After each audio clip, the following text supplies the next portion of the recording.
Hello po, magandang araw po sa ating lahat. Ngayong araw na ito ay ipapakita ko po sa inyo ang pagluluto ng pansit canton na may seafoods. At ito na po ang ating mga ingredients na gagamitin. Unang-una, gagamit po tayo ng pansit canton. Gagamit din po ako ng baby octopus na minarinade ko ng bawang, sibuyas at saka toyo. Tapos gagamit din po tayo ng oyster. Tapos minarinade ko rin po sa lemon juice, bawang at saka sibuyas. Gagamit din po tayo ng bawang, sibuyas, red bell pepper, repolyo, carrots, toyo, asin, mantika. Gagamit din po tayo ng tubig. Ngayon po ay uumpisahan na po natin siyang lutuin. Maglalagay na po tayo ng mantika. Paiinitin lang po natin ang ating mantika na panggisa natin sa ating mga sangkap. Ngayon po na mainit na ang ating mantika ay pwede na nating igisa itong ating bawang. Tapos hihintayin lang po natin na mag light brown yung ating bawang. Ngayon po na nag light brown na ang ating bawang ay isusunod na po natin ang ating sibuyas.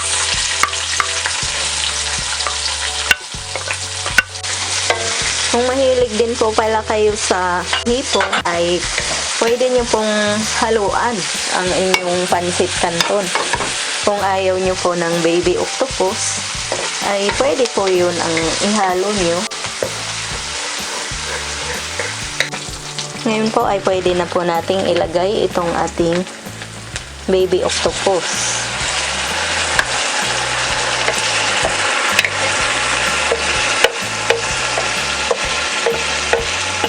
Tapos hahaluin po natin. At pagkatapos po nating mailagay ang ating baby octopus ay pwede na po tayong maglagay ng toyo.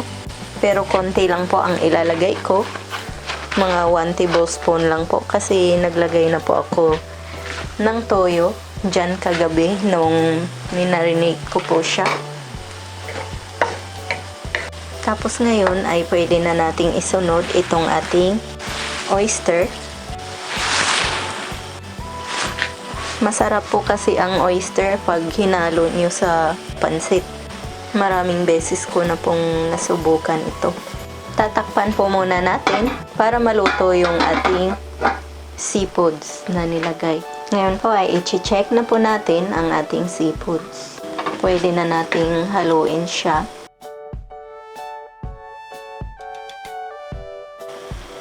Tapos isusunod na natin itong ating carrots. Maglalagay po tayo ng konting asin para sa ating seasoning. Dahil mabilis lang pong maluto ang ating carrots, ay pwede na nating ilagay ang ating red bell pepper. Maglalagay po tayo ng konting tubig. Konti lang yung ilalagay ko kasi nagtutubig naman po yung seafoods. Mabilis lang po itong maluto, itong ating seafoods. So, ngayon ay dahil luto na yung ating mga seafoods at saka yung gulay na inilagay, ngayon ay isusunod na natin itong ating cabbage. Uunahin po natin yung mga gulay para hindi malanta yung ating pansit. Kasi mabilis po kasing malanta ang pansit canton kapag inuuna nyo. Pahihinaan po natin ang ating apoy. Ilagay po natin sa medium heat. Yan, kita nyo po, madali lang maluto yung ating repolyo.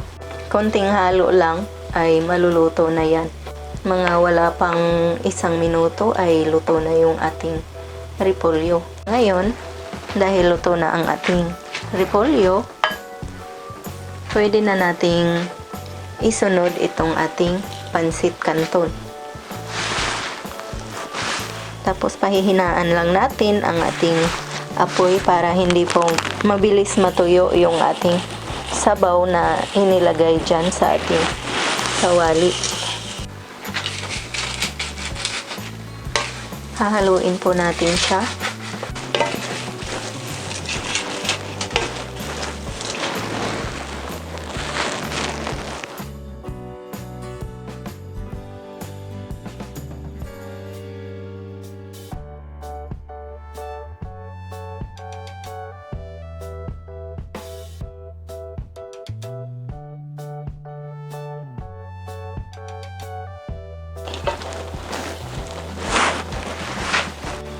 Kung may mga gulay kayo na mga beans or bagyo beans, pwede nyong lagyan.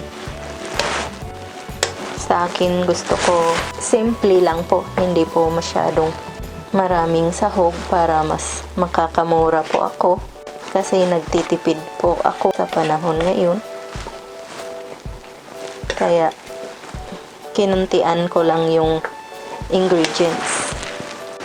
Pag ganito na po na naghahalo na po kayo ng ganito ay pahihinaan po talaga yung apoy para hindi mabilis matuyo yung sabaw kasi tuyo itong ating pansit canton at mabilis po siyang sumipsip ng sabaw.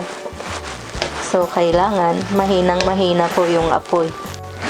Tsaka para hindi po dumikit yung pansit dito sa ating kawali.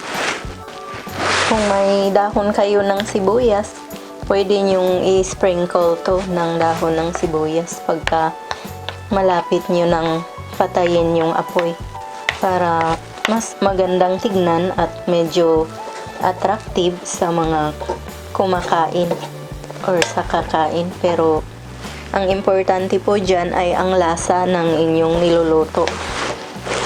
Kasi kahit gaano kaganda ang itsura ng niluluto nyo pero hindi pala masarap ay hindi rin mauubos. Kung mayroon po pala kayong pansit bihon ay pwede nyo po siyang haluan kung gusto nyo lang po. Yan, luto na po ang ating pansit canton.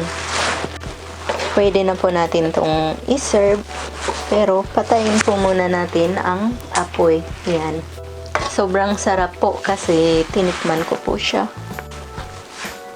Kukuha na po tayo para ma-serve na po natin ang ating pansit canton with seafoods.